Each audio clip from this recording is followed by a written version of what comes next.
اور سب کو جو ہے وہ برابر ہر کسی کے کیے کا پورا پورا بدلہ دیا جائے گا۔ جو لوگ نیک ہوں گے وہ جنت میں جائیں گے، جو لوگ بدکار ٹھہریں گے وہ دوزخ میں جائیں گے۔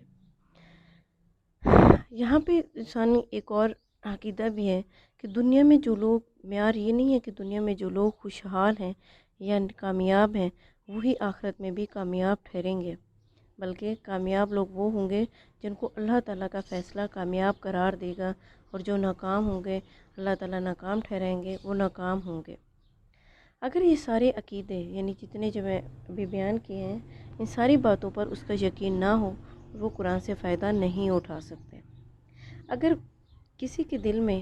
یعنی شک بھی ہے تھوڑا سا کہ نہیں آخرت یعنی میں بھی کامیاب ہو جاؤں گا، میری کامیابی حتمی ہے، میں دنیا میں بھی کامیاب ہوں، آخرت میں بھی کامیاب ہو جاؤں گا، یا پھر اللہ تعالیٰ جو ہے وہ کیا جو یعنی سب کو ہمارا کو اکٹھا نہیں کریں گے یا مجھ سے حساب کتاب نہیں لیں گے، اگر اس میں اس عقیدے میں تھوڑا سا بھی کسی عقائد میں سے کسی ایک میں تھوڑا سا بھی شک و شبہ کا شکار ہے تو پھر وہ بھی جو ہے وہ کیا ہو سکتا ہے، فائدہ نہیں اٹھا سکتا ہے۔ اچھا، اب اگلی آیت ہے اولئک علی ھدی من ربہم واولئک ھم المفلحون۔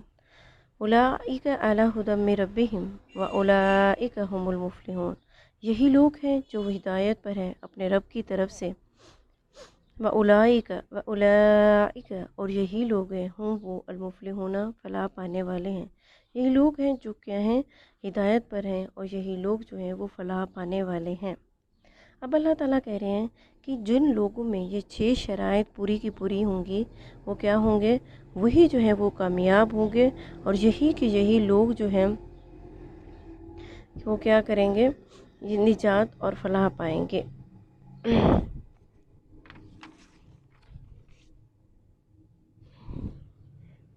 وہ کہتے ہیں کہ ایک بار جو ہے صحابہ نے ہمارے نبی صلی اللہ علیہ وآلہ وسلم سے سوال فرمایا کہ یا رسول اللہ، کیا آپ قرآن پاک کی جو بعض آیات ہیں ان سے ہمیں تسلی ملتی ہے اور ہمیں امید ہوتی ہے کہ ہم جنت میں چلے جائیں گے، اور بعض آیات ایسی ہوتی ہیں جو ہمارے جو ہے وہ امید کو توڑ دیتی ہیں اور ہمیں لگتا ہے کہ ہم جنت میں نہیں جا پائیں گے۔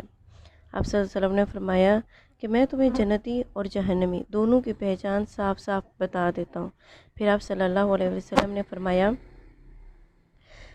آپ صلی اللہ علیہ وسلم نے سورۃ البقرہ ھم المفلحون تک جو ہے وہ یہاں تک جو ہے وہ پوری آیت پڑھی اور فرمایا کہ اگر تم میں یہ ساری خصوصیات ہیں، یعنی یہ ایک مومنوں کی بھی خصوصیات انڈرسٹوڈ بات ہے کہ جب یہ ساری باتیں تسلیم کرے گا تو وہ قرآن کی روح سے راہ ہدایت پائے گا اور وہ مومن ہو جائے گا، تو پھر جو ہے وہ جنتی ہوگا۔ صحابہ نے خوش ہو کر فرمایا کہ یا الحمدللہ، ہمیں امید ہے کہ ہم تو انہی میں سے ہیں۔ پھر آپ صلی اللہ علیہ وسلم نے جو ہے وہ آگے آیت پڑھی جو ہم آگے ابھی پڑھتے ہیں، اور فرمایا کہ ان میں جو اگلی خصوصیات ہیں یہ جہنمیوں کی ہیں۔ صحابہ نے فرمایا کہ ہم ایسے نہیں ہیں۔ آپ صلی اللہ علیہ وسلم نے فرمایا ہاں آپ لوگ ایسے نہیں ہیں، ٹھیک ہے، یہ ابن ابی حاتم کی حدیث ہے۔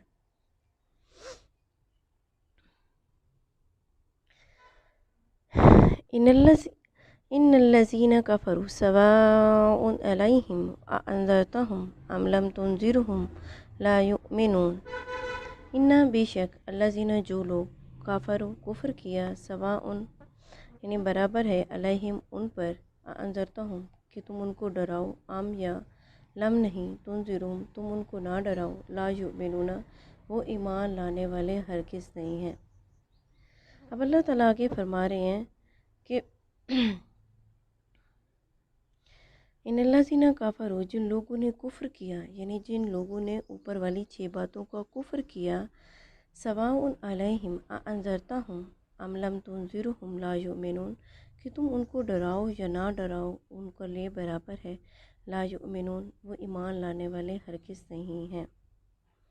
اب اللہ تعالیٰ کیا کہہ رہے ہیں کہ یہ جو 6 شرائط اگر وہ پوری نہیں کر رہی ہیں، ان میں سے کسی ایک کو یا سب کو ہی وہ کیا کرتے ہیں، انکار کرتے ہیں قبول کرنے سے، تو پھر جو ہے وہ کیا کریں گے، ان کو آپ پھر بعد میں ڈرائیں یا نہ ڈرائیں کوئی فائدہ ہی نہیں ہے، ان پر جو ہے وہ ایمان ہرگز نہیں لانے والے، اس لیے آپ ان کو ڈرانے میں اپنے آپ کو ہرگز نہ تھکائیں۔ حضرت عباس فرماتے ہیں، عبداللہ بن عباس فرماتے ہیں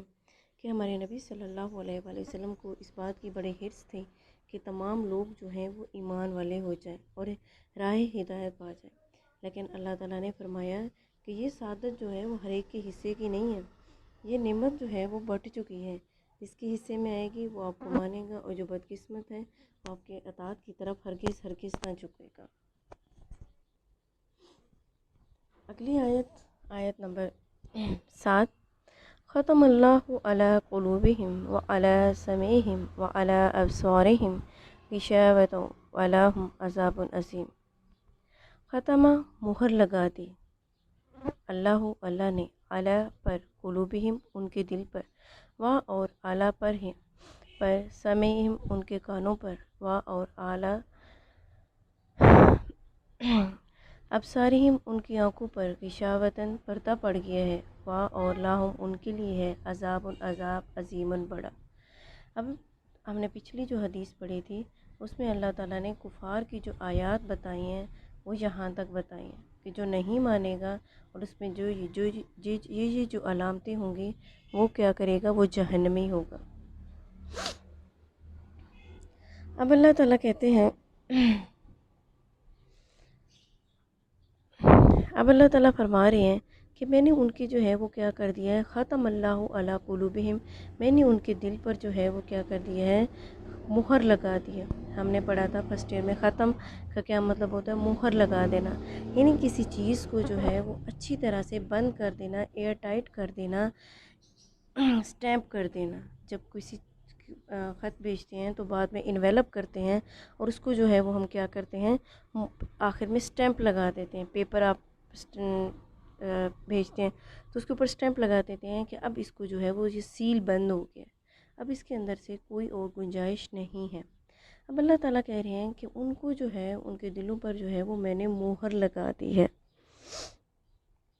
کیونکہ اللہ تعالیٰ کے انہوں نے بنیادی جن امور کا اللہ تعالیٰ نے ذکر کیا ان سب کو اس نے رد کر دیا ہے، اور اپنے لیے یہ پیش کیا ہے کہ وہ قرآن کا جو پیش کردہ راستہ ہے اس کو ایکسیپٹ نہیں کرے گا، بلکہ اپنی مرضی اور اپنے نفس کی جو ہے وہ پیروی کرے گا۔